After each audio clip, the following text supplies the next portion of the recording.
Snetterton, and Daytona CEO Charles Graham attended round 5 of the Britcar Endurance Championship at the invitation of Bobby Trundley and Team Brit.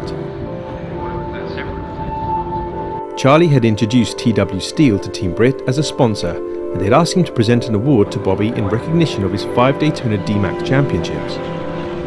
Friday was the all-important test day, and Bobby headed out first. 2 drivers stacked their Caterhams into a tie wall with such severity that they had to be taken to hospital, and with them the circuit doctor, meaning that no further testing could go ahead until the doctor returned. When it did, the Daytona boss only had 10 minutes worth of track time in which to familiarise himself with the circuit. But he did enjoy the benefit of having onboard tuition with British racing driver Max Coates in the left-hand drive Aston Martin V8 Vantage GT4. Sunday morning was chilly as the team prepared for the day's racing, including some last-minute tips. All the way out wide. Yeah, we goes in a little bit tighter into the hairpin than what we were doing the other day. So as we go down here, we're going to get to our braking point, we're going to hit the brakes, down 2 gears and start to go straight in. We've got a bit more grip than you have though. Yeah. What is that in? The T55. Oh, is it? Okay, yeah. The team agreed to let Charlie get 3 more laps under his belt ahead of qualifying.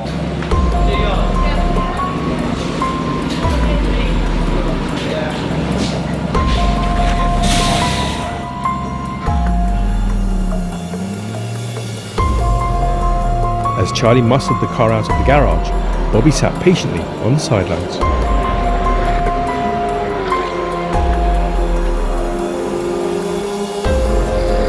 The pit lane was a frenzy of activity, and soon it was Bobby's turn to take the wheel.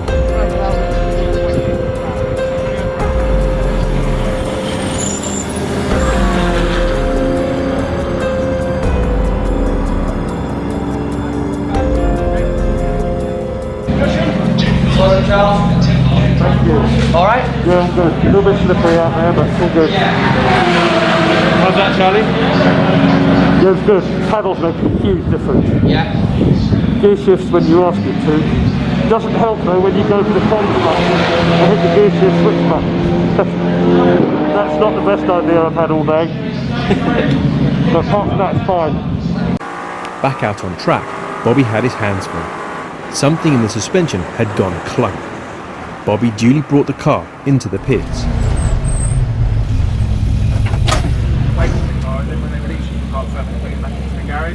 I'll get in the garage and back down the end of the pit lane and come here, and then I'll be in here and I'll drive you back in. We'll wait for this to be checked and then we'll go to pulse survey.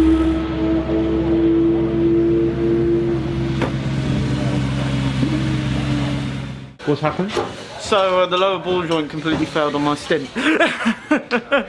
So I was going into, I forgot the corner, but it's after the back straight, you've got the little, it's a tight complex, like a little tight complex. All I hear under the braking was donk, and the car just suddenly veered violently to the left. But we're still setting quick laps, still like that, considering it was a little bit of a difficult beast to tame after that moment. But I think we're either P3 or P4. I haven't looked at the timing, so happy days. Even if we're P3, P4, it doesn't matter. We got the car through into near the front of the field in these trenchable conditions, so happy days. Sweet. Back in the garage, the team got a closer look at the problem. You know where it's cracked on the other one? Yeah. It's pretty much broken the same chunk off. But it's not cracked completely, there's just a bit missing. Oh, right. You weren't curbing? I wasn't curbing in the Daytona logic.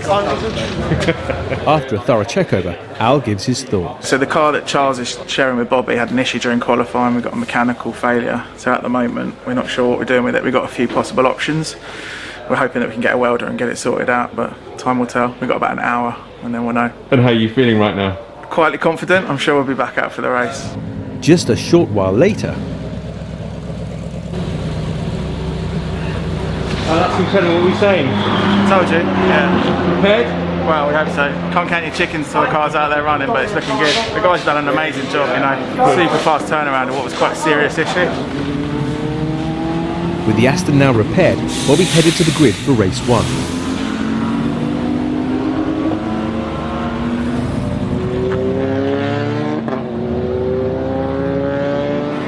The race was underway. while Charlie watched on and the conditions improved. Following a brief clash, Al had an update. Right, so we're going to check that and I'll let you know on comms if there's any damage to worry about. So we'll just see how it is. Charlie's wait came to an end.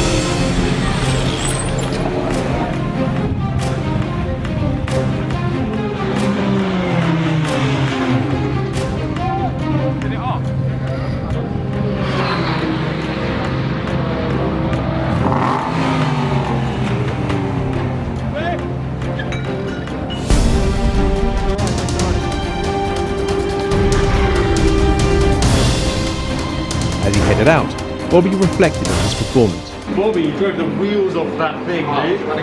Yeah, We're watching you on the live stream and you're overtaking cars which are faster than you. yeah, and then I get hit by a Ferrari. Is that the one that you overtook? Yeah, he hit me coming out of the pit lane. That happens anyway. A little bit of a pit. How do you do it? It's just I don't know. I've always been good in damp, drying conditions, and everyone decided to run wets, and we were on dries. I left the engine running, so we're going to get a penalty of some sort. the car felt good. Yeah, the car felt fine. It's a little bit understeer as the tyres got the temp, but It's not knocking, subframes all good. yeah, all good. All eyes were on Charlie, and Al was impressed. He's done really well. His time's been amazing. Yeah.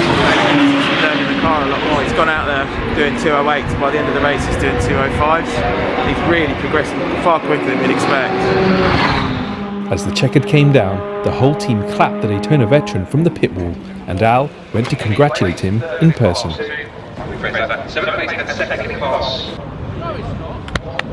Flying at the end, where were you finding all that time? Your times are just coming down and down and down. You're straight into the fives at the end. Till the rears went off. Okay. That's what happened at the end. We'll go around. We're going to have a cup of tea. How you doing, Ben? Yeah, good. Feel out there? Better. Feels better every time I go out. But we should have been doing this on Friday afternoon in testing, and then we'd be going into the 204s and the 203s today. Because it's all about seat time in the car. So second race then? Say again. So for the second race? Yeah, well, we'll see. Let's hope this stays like this. Can you do a little prayer for me? And I think, yeah, we'll see how it goes. The only problem with the tyres, the rears were going off. So it's starting to get a little bit squirrely. But all good. All good. Thank you.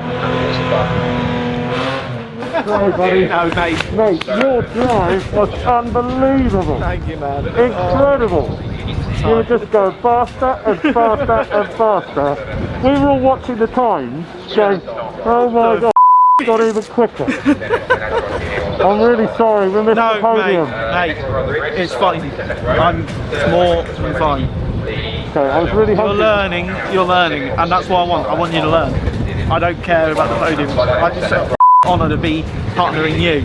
Well, There you go. Thank you.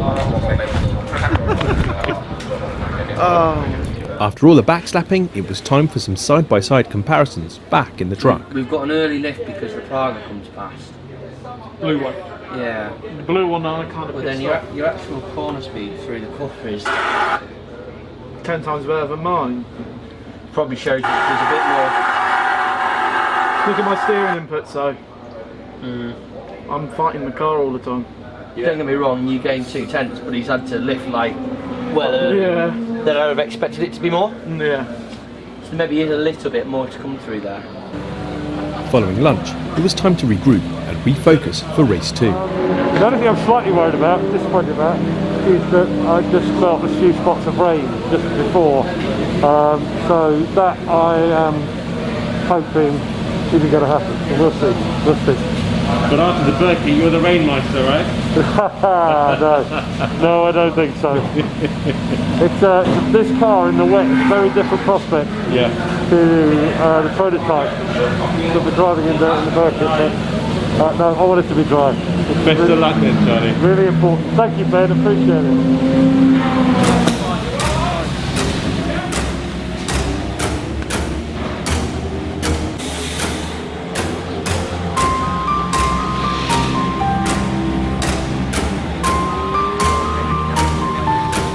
Charlie made his way to the grid.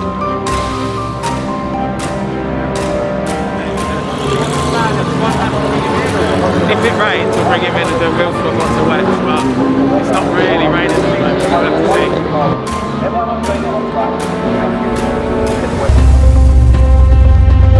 see. With everything prepared, Charlie was poised for the start.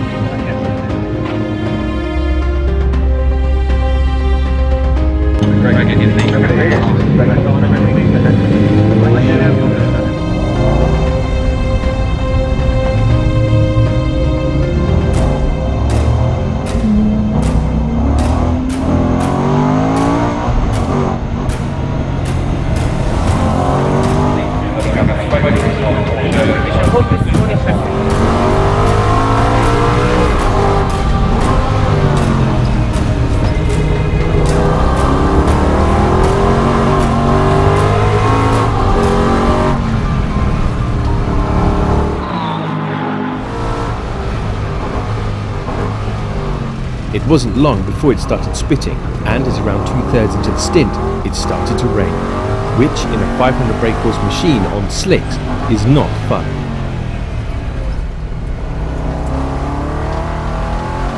Back in the garage, the decision was clear. It's wet. Yeah, it's got to be wet. Wet. Get him in as soon as you can. The Daytona veteran threaded the car into the pits, hitting his marks.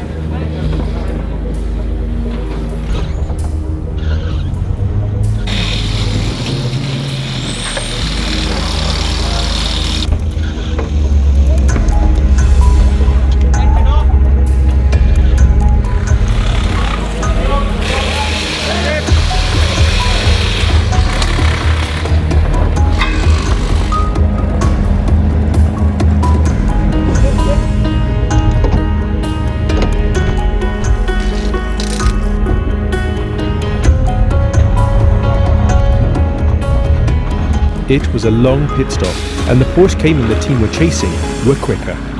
As Bobby headed out, the other team Brit driver gave his thoughts. Wow, how's that? Interesting. It was all good when I went out, it was nice and dry, and was staying with the Class 4 drivers. But I was on slicks, as you know, and it started just to spit, and then it started raining, and I'm on the wrong tyres, so we were sliding around all over the place. The traction control was working overtime, but it was just all over the place.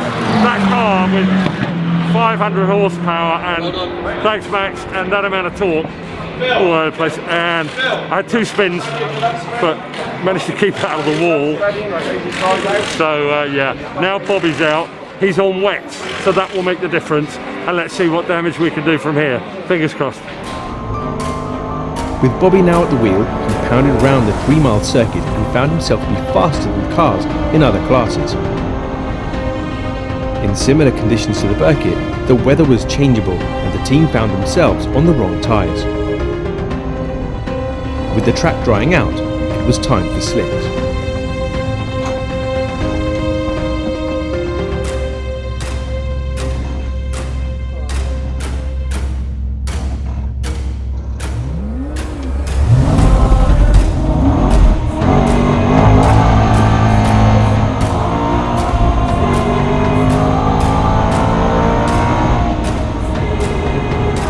It was a valiant effort from the boys, coming away with a 5th place for a first time.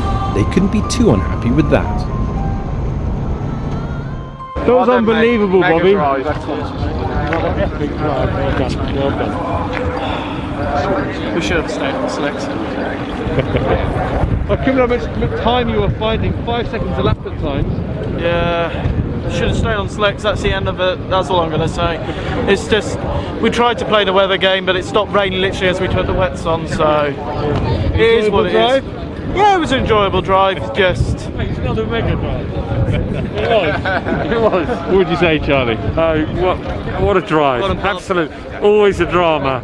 I'm going to be honest, I hadn't realised quite how good Bobby is until today. And this all comes out of the D-Max Championship. And I was talking to, I can't remember who it was the other day, somebody who'd been in the D-Max Championship. And when we stopped doing it, which we stopped doing it because for there were economic reasons that we could do it. And we changed our business plan, stopped doing D-Max. It was very interesting. All the drivers went over to Club 100. But it's really interesting. All of the D-Max drivers cleaned up in the various championships. They won everything that they've done.